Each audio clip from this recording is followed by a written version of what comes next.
Hi folks, there's just a little bit of rambling from the shed here today. I did a couple of little bits of jobs.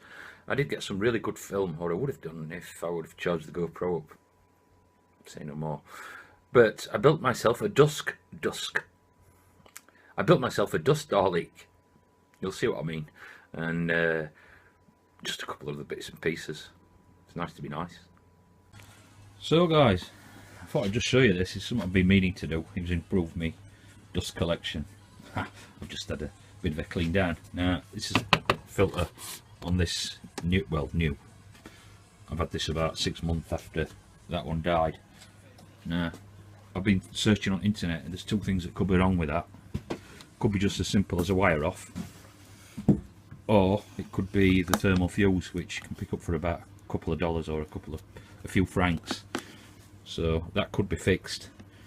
Now, as much as I'd like a two-part separation system, which this would be easy to convert into a two-part separation system, that's the vac for the new one.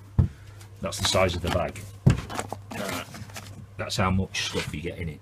So I've just improved me capacity by about 20 times, and I'm quite pleased with that. And like I say, if I wanted to do a two-part on this, I'd just have to put a cap on here and go from that into that, which I might do at some point, but I'm actually looking for a bigger separation system. And what I'm thinking about doing, well, what I will do, other side of that wall there is another shed.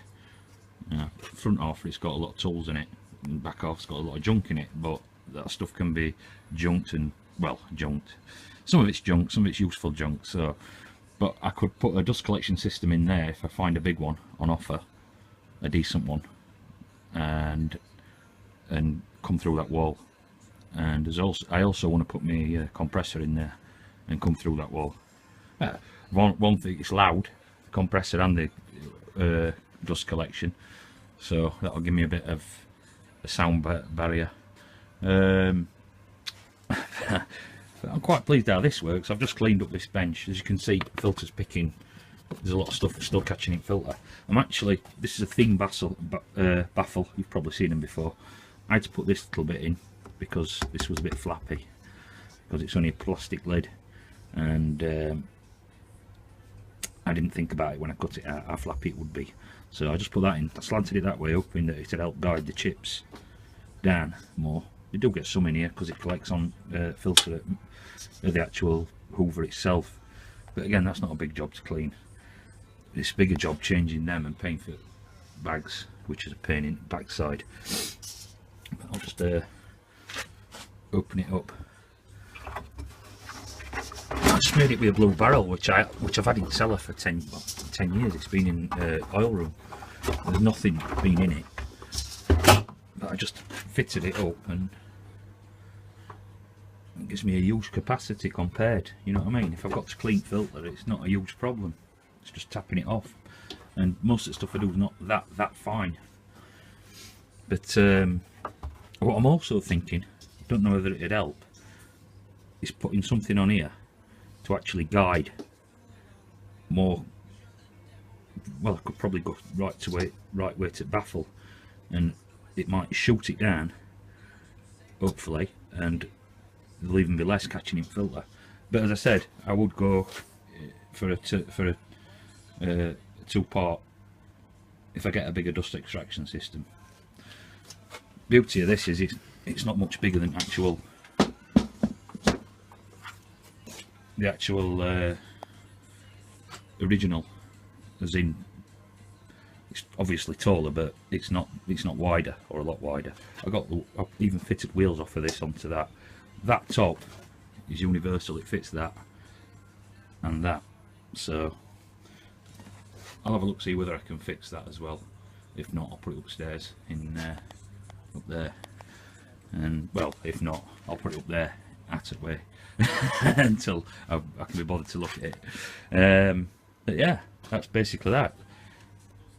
The dust Dalek, and the other thing with that is, now the height of that is so much better, just for plugging up to machines like bandsaw or whatever.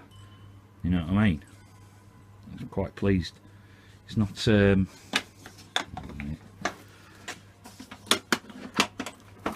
tub's obviously got handles on it as well, which is really handy for dumping. I will probably use that as it is for doing car and stuff, and doing stuff that's not wood, whatever. If I'm cutting any plastics or out like that, I'll be using that. And reason being is I can dump that, and what comes out of there can go into compost. Incidentally, Brendan, if you're watching, mate, that's how my chop saw's set up. But it's not always there. I can move it, obviously. I can put it under the bench, or actually it goes under another bench because I've got other stuff under there. But I've even set it up so that I can set that foot up, and it gives me some measurements, and anything I cut goes out the door if it's longer. I've got a piece that I can also put on here to get me 3 meters, so I can cut a 6 meter length in half, but I don't usually need to cut a 6 meter length in half. And while we're here in the shed, I'm just going to run a pipe through there.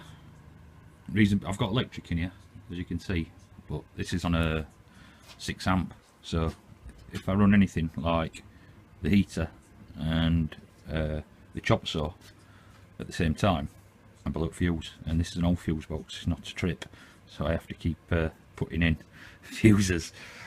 So what I've been doing since I found that is I run an extension lead from the cellar in house, but the problem is when it's cold and I keep trapping that indoor, it won't last long.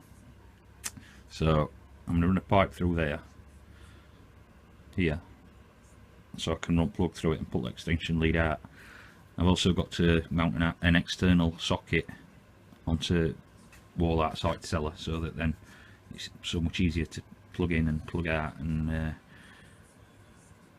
makes life a lot easier in general. It would be nice to get some decent electrics in here at some point, but it's a big job. I don't think I can just change fuse out to a bigger fuse due to the fact that there's other stuff running on it. In fact, everything, there's a lot of stuff runs off that circuit.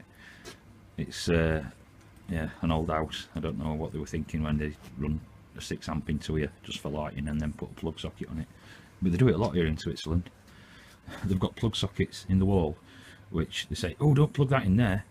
And in new houses that are just set up for lights, not for anything else, which seems crazy to me. Don't know how they're saving money there in that respect. But I'm going to cut an hole there and an hole outside and see how we go. So, as I was saying before, I was so rudely interrupted by the memory card being full on the too stupid telephone. I really need a new camera. What I'm going to file that, well, do the grinder, and I'll show you what I mean. And that should just give me enough to get through to the other side and give me a centre to cut the other hole. So all I've done is cut it as a rudimentary drill bit and put the slots in it, so that size, just hopefully it'll clear out. So it's a one job gig. Don't need to do it every time. It's not a drill bit, it's just to get me a hole. So see how that goes. And there we have it. Worked better than I thought, to be honest. Went straight through, although that wood's not a lot. So that worked. I've just had another thought. Until I get a cap, that won't go in there.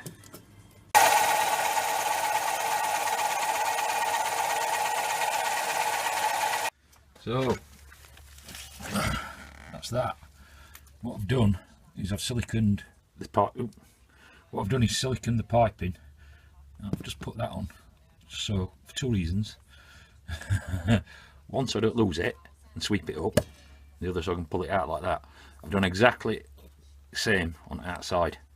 Reason being, it stops any kid running away from it, and so I don't lose it, and so it's not hanging on flooring wet if it gets wet outside. It's undercover, but that will also stop the mice from getting in. So that does that job. I'll have to see if I can find an external plug socket